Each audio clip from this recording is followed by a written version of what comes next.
Hello, my Nerdy-Nawg-Dawgs. Okay, so this is your video helper for today's work. We are subtracting with mixed numbers. Now, here's the thing. Normally, when we subtract, we would start by subtracting the whole numbers, right? So 3 minus 2 would give us 1. Then what's left over? 1/5 minus 3/5. Ugh. We can't take 3/5 from 1/5. So what we need to do is we need to decompose or break apart the whole number here so that we can have larger fractional units here so we can subtract appropriately, right? Because without even thinking about it, we see with 3, it's a whole number, and therefore this number, 3 1/5, is clearly larger than 2 3/5.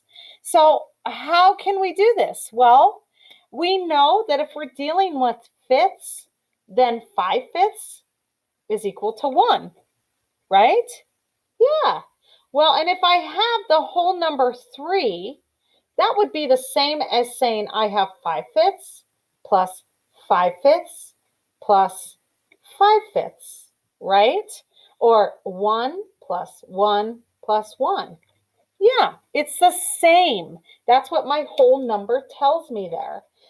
So if I want to deal with it in fractional units, I can think of it as this. And then I could say, well, I know my rules for adding fractions. If they are like denominators, my denominator stays the same. I add the top. 5 plus 5 plus 5 gives me 15/5. But I'm not done yet because I still have this fractional unit. So 15/5 plus 1/5. And then if I add that, I could think of this total as 16/5. So 3 1/5 is the same as 16/5. Now, clearly that's not the most efficient way to solve, and that's okay, my Nerdy-Nawg-Dawgs. You know a more efficient way. What do? Anytime we have a whole number and we multiply it by the denominator, the fractional unit of the denominator, it puts that whole number into fractional units. Why? Because it's the same thing as saying this. 5 times 3 gives me 15. And then my answer is over fifths. So I would end up with 5 times 3 gives me 15. I add the remaining fractional unit, 1, which gives me 16 over 5. And there I go. That is the most efficient way to solve for this. So now we can get rid of all of this other stuff. And we know that 16/5 is the same as 3 1/5. So this is one method to solve for my subtraction. Now I've rewritten 3 1/5 as 16/5, but guess what? If I'm going to do that on this side, I should actually do it on this side too so that I can reconstruct at the end. So 5 times 2 gives me 10. Add my fractional units, 3, and that would give me 13/5. I have a like denominator. Therefore, if I follow my fraction rules, I can subtract as is. 16 minus 13 gives me 3. My denominator stays the same. Final answer is 3/5. I don't have to move anything around. There is my answer. So there's another way that Math and Focus likes us to think about that, and that would be called decomposing this fraction and whole number here. So as we talked about, I know that this whole number, this 3, is the same as 1 plus 1 plus 1, right? But if I'm talking about fifths, I could think of this as 5/5 plus 5/5 plus 5/5, right? But I don't actually have to take away this whole 3 whole number. I only need enough fractional units to change and subtract the 3/5.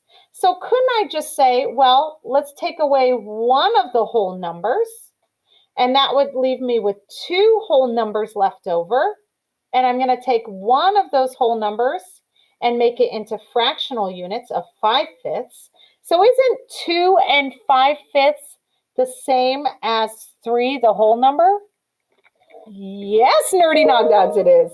Okay, but I still have this fractional unit that I need to add in. And so when I do that, 2 and 5/5 plus 1/5 is the same as 3 and 1/5.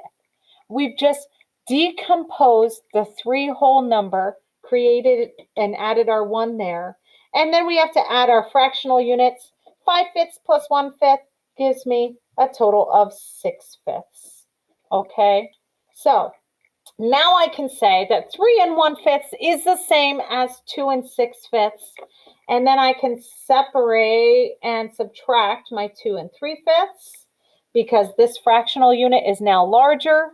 2 minus 2 is 0. That means there's no whole numbers remaining. 6/5 minus 3/5 gives me 3/5. 2 ways in which you can solve for that. Okay, now let's look at another method so that we can see that again. I won't take as long separating, but what if I had 5 and 2/6 minus 4, let's see, 5 and 2/6, and I'm going to take away 2 and 4/6. So I see right off the bat, this fraction is greater than that fraction, right? So that's going to mean trouble. Normally, I would just subtract and I'd say 5 minus 2 gives me 3, but then I still have 2/6 and I need to take 4/6 away from that. Can't be done as is. So, 2 options. First option, let's rewrite this 5 as 4, and I'm dealing with 6, so 6/6. Oh, but I still have this fractional 2/6. So 4 plus 6/6 plus 2/6 is actually 8/6. I'm going to rewrite that again. So 4 and 8/6 is the same as 5 and 2/6. And then I can subtract minus 2 and 4/6. I subtract my whole number. 4 minus 2 gives me 2. 8/6 minus 4/6 gives me 4/6. And now I see that those are even numbers, therefore I can simplify. I know both 4 and 6 can be divided by 2, so my final answer would be 2, my whole number, and 2/3. So that is one method. I don't think it's the easiest method, but it might be something you can do visually to just think of changing that 5 into a 4 and the fractional units and add on the rest. This is the method that I find easiest, and that's because I already know how to do my conversions. So I just convert both fractions to an improper fraction, subtract, and then my ending answer I would need to return to a mixed number. We can never leave our answer as an improper fraction. So I find this method easier because it's material we already know.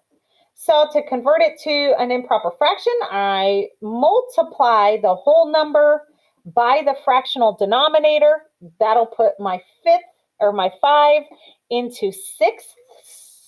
So 6 times 5 gives me 30 fractional units. That'll be over 6. I add my remaining fractional unit of 2, so I get 32/6 minus 6 times 2 gives me 12 plus 4 more. And I have my 2 fractions. 32/6 minus 16 should give me 16/6. I can't leave that as my final answer. Oh, but the holy grail of fractions is that this fraction bar actually means divide, so therefore 16 divided by 6, or how many times will 6 fit into 16? Well, I happen to know that 6 will go in there 2 whole times, and that gives me 12. The difference between 12/6 and 16/6, 12, 13, 14, 15, 16, 4/6, both even denominator and numerator means that they can both be divided by 2. And so my final answer, written in the funny spot over here instead of there, would be the 2 whole numbers. And 2 goes into 4 2 times and into 6 3 times. So 2 2/3 would be my final answer. Turn on my brain, Miss Nawg-Dave. Okay, I hope that helps. I find this method easier. The book has us decompose the whole number and break it into a whole number with fractional units. So you are free to do whatever makes sense to you. Enjoy, my Nerdy-Nawg-Dawgs. Good luck.